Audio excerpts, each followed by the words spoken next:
আপোনাৰ পেট বিষাই আছে নেকি বা আপোনাৰ বুকু বিষাই আছে নেকি? যদি বিষাই আছে তেন্তে আপুনি নিশ্চয় আল্ট্ৰাসাউণ্ড কৰাৰ কথা ভাবিছে। কিন্তু ৰ'ব, আল্ট্ৰাসাউণ্ড যদি কৰে তেনেহ'লে এটা ঠাইত নকৰিব। কাৰণ আপোনাৰ যদি মাটিৰ কাম কাজ কিবা কৰিবলগীয়া আছে, যেনে ধৰক আপুনি মাটি কিনিছে বা মাটি কিনিম বুলি ভাবি আছে, যদি আপুনি মাটি কিনিছে বা মাটিৰ পট্টা যদি ভাগ কৰিবলগীয়া আছে, তেন্তে আপোনাৰ বাবে আহিল ভাল খবৰ। UPI ব্যৱহাৰ কৰা লাখ লাখ লোকৰ বাবে আহিছে এটা গুৰুত্বপূৰ্ণ আপডেট। UPI লেনদেনৰ ক্ষেত্ৰত অতিৰিক্ত চাৰ্জ আপুনি এতিয়া দিব নালাগে। অসমত প্ৰথমবাৰৰ বাবে নিৰ্মাণ হ'ল এখন নগৰ আৰু সেই নগৰখনৰ নাম হ'ল জুবিন নগৰ। আমগুৰিৰ বানাক্ৰান্ত অঞ্চলত নিৰ্মাণ হ'ল জুবিন নগৰ। নমস্কাৰ, আপোনালোক সকলোকে পুনৰবাৰ স্বাগতম জনাইছোঁ আজিৰ অন্য এটা নতুন ভিডিঅ'লৈ। অন্য দিনৰ নিচিনাকৈ আজিও লৈ আহিছোঁ মই আপোনালোকৰ কাৰণে কেইবাটাও গুৰুত্বপূৰ্ণ খবৰ। গতিকে ভিডিঅ'টো সম্পূৰ্ণ প্ৰথমৰ পৰা শেষলৈকে চাই থাকিব। খবৰকেইটা যদি চাই ভাল লাগে তেনেহ'লে লাইক এটা কৰি দিব, আৰু যদি চেনেলটোলৈ প্ৰথমবাৰৰ কাৰণে আহিছে তেনেহ'লে মোৰ চেনেলটো আপোনালোকে ছাবস্ক্ৰাইব কৰিবলৈ নাপাহৰিব। কাৰণ চৰকাৰী আঁচনি, চৰকাৰী খবৰ আৰু বিভিন্ন জিলাৰ গুৰুত্বপূৰ্ণ খবৰসমূহ মই আপোনালোকৰ কাৰণে সদায় লৈ আহোঁ। গতিকে বেছি দেৰি নকৰি ভিডিঅ'টো এতিয়া আৰম্ভ কৰোঁ। এতিয়া আহিছোঁ আজিৰ প্ৰথমটো খবৰলৈ। আপোনাৰ পেট বিষাই আছে নেকি বা আপোনাৰ বুকু বিষাই আছে নেকি? যদি বিষাই আছে তেন্তে আপুনি নিশ্চয় আল্ট্ৰাসাউণ্ড কৰাৰ কথা ভাবিছে। কিন্তু ৰ'ব, আল্ট্ৰাসাউণ্ড যদি কৰে তেনেহ'লে এটা ঠাইত নকৰিব। কাৰণ বৰপেটা ৰোডত এগৰাকী মহিলাৰ আল্ট্ৰাসাউণ্ডৰ দুটা ৰিপৰ্ট, কিন্তু দুয়োটাতে বেলেগ বেলেগ তথ্য। বৰপেটা ৰোডৰ এডভান্স ডায়েগনষ্টিক চেণ্টাৰ মানে ADC আৰু অল কেয়াৰ ডায়েগনষ্টিক চেণ্টাৰক লৈ সৃষ্টি হৈছে তীব্ৰ প্ৰতিক্ৰিয়া। অভিযোগ অনুসৰি এগৰাকী মহিলাৰ আল্ট্ৰাসাউণ্ড পৰীক্ষাৰ দুটা পৃথক পৃথক ডায়েগনষ্টিক চেণ্টাৰত কৰাৰ পিছত লাভ কৰা ৰিপৰ্টত দুটা তথ্য পোৱা গৈছে, মানে বেলেগ বেলেগ তথ্য পোৱা গৈছে। এডভান্স ডায়েগনষ্টিক চেণ্টাৰ মানে ADC ৰিপৰ্টত মহিলাগৰাকীৰ লিভাৰ চিষ্ট থকাৰ কথা উল্লেখ কৰা হৈছে বুলি অভিযোগ উঠিছে। আনহাতে অল কেয়াৰ ডায়েগনষ্টিক চেণ্টাৰ ৰিপৰ্টত একে ৰোগীৰ ক্ষেত্ৰত ফেটি লিভাৰ বুলি উল্লেখ কৰা হৈছে। এনে ব্যক্তিৰ একেটা পৰীক্ষাৰ দুটা ৰিপৰ্টত এনেদৰে তথ্য পোৱাৰ ঘটনাই এতিয়া ৰোগী, পৰিয়ালৰ লোক আৰু চিকিৎসকৰ মাজত কি হৈছে, বিভ্ৰান্তিৰ সৃষ্টি হৈছে। স্বাভাৱিকতে প্ৰশ্ন উত্থাপন হৈছে যে একেটা আল্ট্ৰাসাউণ্ড পৰীক্ষাৰ ফলাফলত ইমান পাৰ্থক্য কিয় হৈছে? কোনটো ৰিপৰ্ট সঠিক? ADC সঠিক নে অল কেয়াৰ সঠিক? এই ঘটনাৰ প্ৰকৃত কাৰণ কি? ইফালে ঘটনাটোৰ উচিত তদন্ত কৰি প্ৰকৃত সত্য উদ্ঘাটন কৰাৰ দাবী জনাইছে সচেতন ৰাইজে। লগতে অভিযোগ সত্য প্ৰমাণিত হ'লে সংশ্লিষ্ট ডায়েগনষ্টিক চেণ্টাৰৰ বিৰুদ্ধে কঠোৰ ব্যৱস্থা কৰাৰো দাবী উত্থাপন কৰিছে। কোনো ডায়েগনষ্টিক চেণ্টাৰক চিল কৰাৰ দৰে ব্যৱস্থা লোৱা হ'বনে নহয় সেয়া সংশ্লিষ্ট স্বাস্থ্য বিভাগৰ তদন্ত আৰু প্ৰশাসনিক সিদ্ধান্তৰ ওপৰত নিৰ্ভৰ কৰিব। এতিয়াৰে পৰা আপুনিও যদি কেতিয়াবা আল্ট্ৰাসাউণ্ড কৰে তেনেহ'লে সাৱধানে কৰিব। আপুনি কোনখন জিলাৰ পৰা মোৰ ভিডিঅ'টো চাই আছে আৰু আপুনি কেনেধৰণৰ খবৰ চাই ভাল পায়? আঁচনিৰ খবৰ যেনে ধৰক PM কিষাণ, অৰুণোদয় আঁচনি নে বিভিন্ন জিলাৰ খবৰসমূহ চাই ভাল পায়? নিশ্চয় আপুনি কমেণ্টত জনাব। এতিয়া আহিছোঁ তাৰে পিছৰটো খবৰলৈ। আপোনাৰ যদি মাটিৰ কাম কাজ কিবা কৰিবলগীয়া আছে, যেনে ধৰক আপুনি মাটি কিনিছে বা মাটি কিনিম বুলি ভাবি আছে, যদি আপুনি মাটি কিনিছে বা মাটিৰ পট্টা যদি ভাগ কৰিবলগীয়া আছে, তেন্তে আপোনাৰ বাবে আহিল ভাল খবৰ।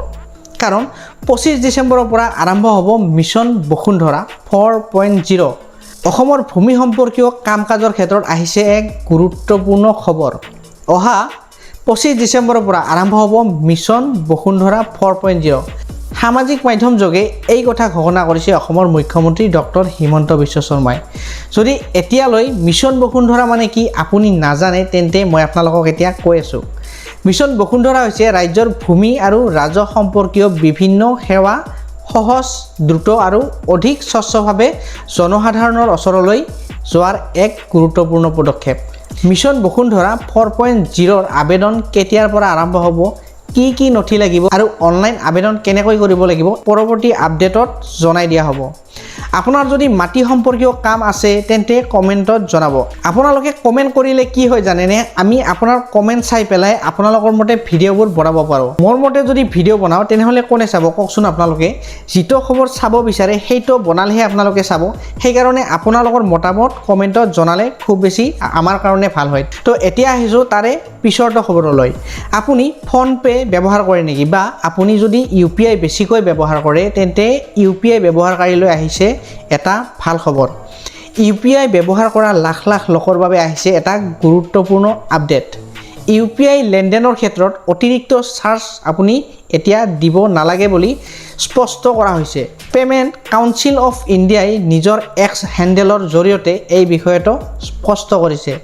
অৰ্থাৎ সাধাৰণ গ্ৰাহকে UPI ব্যৱহাৰ কৰি ধন পৰিশোধ কৰাৰ সময়ত অতিৰিক্ত লেনদেনৰ মাচুল বজা বহন কৰিব নালাগে।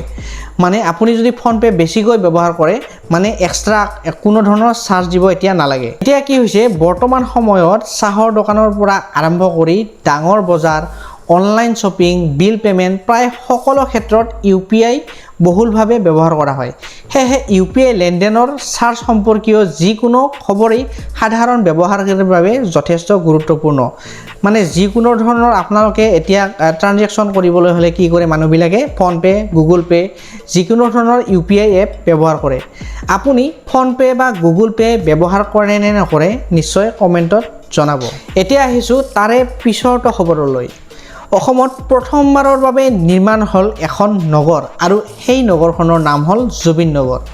আমগুৰিৰ বানাক্ৰান্ত অঞ্চলত নিৰ্মাণ হ'ল জুবিন নগৰ। বানত সৰ্বস্ব হেৰুৱাই ঘৰবিহীন হোৱা লোকসকলৰ বাবে আহিল আশাৰ বতৰা। আমগুৰিৰ বানাক্ৰান্ত অঞ্চলৰ নিৰ্মাণ কৰা হ'ল জুবিন নগৰ। ইউটিউবাৰ তথা সমাজকৰ্মী মিষ্টাৰ বিটুৰ উদ্যোগত নিৰ্মাণ কৰা হ'ল এই নতুন বসতি। বানৰ ভয়ংকৰ পৰিস্থিতিত বহু পৰিয়ালে ঘৰবাৰী হেৰুৱাই আশ্ৰয়বিহীন হৈ পৰিছিল। এনে সময়তে বানাক্ৰান্ত লোকসকলৰ কাষত থিয় দি তেওঁলোকৰ বাবে নতুনকৈ ঘৰ নিৰ্মাণৰ উদ্যোগ গ্ৰহণ কৰিছে। জুবিন নগৰ নামটো অসমৰ জনপ্ৰিয় শিল্পী জুবিন গাৰ্গৰ প্ৰতি সন্মান আৰু ভালপোৱাৰ প্ৰতীক হিচাপে ব্যৱহাৰ কৰা হৈছে বুলি জানিব পৰা গৈছে। এই উদ্যোগে বানপীড়িত পৰিয়ালসমূহৰ মুখত পুনৰ হাঁহি বিৰিঙোৱাৰ লগতে সমাজৰ আন লোকসকলকো দুৰ্যোগৰ সময়ত অসহায় মানুহৰ কাষত থিয় হ'বলৈ এক ইতিবাচক বাৰ্তা দিছে। বানৰ পানীয়ে ঘৰ উটুৱাই নিলেও মানুহৰ আশা আৰু সাহস উটুৱাই নিব নোৱাৰে। জুবিন নগৰ যেন তাৰেই এক উদাহৰণ।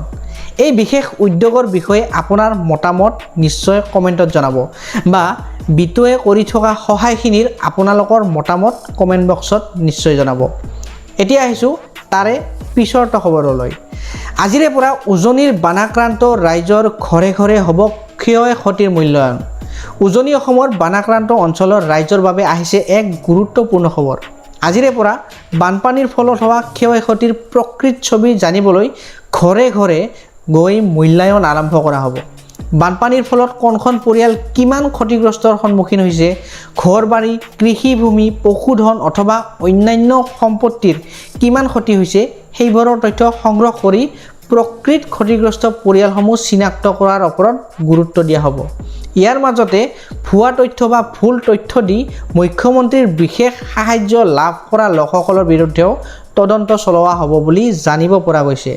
অৰ্থাৎ যিসকলে প্ৰকৃততে ক্ষতিগ্ৰস্ত নোহোৱাকৈ ভুল তথ্যৰ জৰিয়তে চৰকাৰী সাহায্য লাভ কৰিছে তেওঁলোকৰ তথ্য পৰীক্ষা কৰি প্ৰয়োজনীয় ব্যৱস্থা এতিয়া গ্ৰহণ কৰা হ'ব।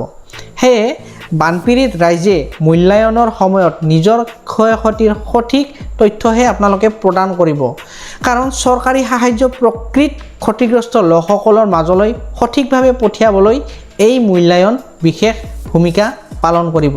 আপোনাৰ অঞ্চলতো যদি বানপানীৰ ফলত ক্ষতি হৈছে তেন্তে স্থানীয় প্ৰশাসন বা সংশ্লিষ্ট বিষয়াসকলে বিচৰা তথ্য আৰু নথি সঠিকভাৱে আপোনালোকে প্ৰদান কৰিব। এই সন্দৰ্ভত নতুন কিবা চৰকাৰী নিৰ্দেশনা বা আপডেট যদি আহে আমি আপোনালোকক জনাই থাকিম। আপোনাৰ অঞ্চলত বানপানী হৈছে নেকি? যদি হৈছিল তেন্তে কমেণ্টত নিশ্চয় আপুনি জনাব।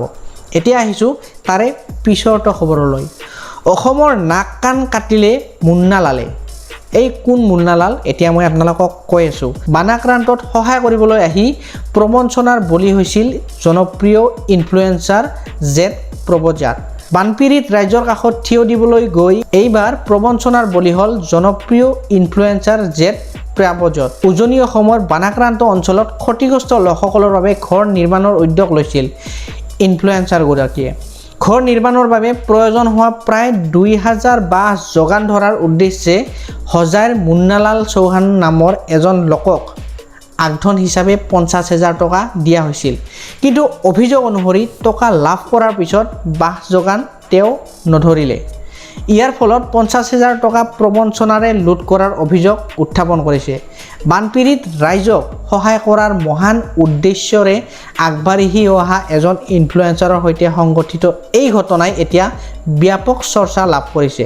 বিশেষকৈ বানাক্ৰান্ত লোকসকলৰ বাবে ঘৰ নিৰ্মাণৰ দৰে মানৱীয় কামত সহায় কৰিবলৈ গৈ যদি কোনো লোকে প্ৰবঞ্চনাৰ সন্মুখীন হয়, তেনে এই ঘটনাই সাহায্য সামগ্ৰী ক্ৰয় আৰু বিতৰণৰ ক্ষেত্ৰত অধিক সাৱধানতা অৱলম্বনৰ প্ৰয়োজনীয়তা স্পষ্ট কৰিছে। আপোনাৰ লগত যদি এনেকুৱা কৰে বা আপুনি যদি এই মানুহটো লগ পায়, তেন্তে কি ব্যৱস্থা ল'ব আপুনি কমেণ্ট কৰি নিশ্চয় জনাব। গতিকে আজিৰ খবৰকেইটা এইখিনি আছিল। যদি খবৰকেইটা চাই ভাল পালে তেনেহ'লে নিশ্চয় আপুনি কমেণ্টত জনাব, লাইক এটা কৰিব। আৰু এনেকুৱা ধৰণৰ চৰকাৰী আঁচনি, চৰকাৰী খবৰ আৰু বিভিন্ন জিলাৰ গুৰুত্বপূৰ্ণ খবৰসমূহ মই আপোনালোকৰ কাৰণে সদায় লৈ আহোঁ। গতিকে আজিলৈ ধন্যবাদ, লগ পাম নেক্সট ভিডিঅ'ত।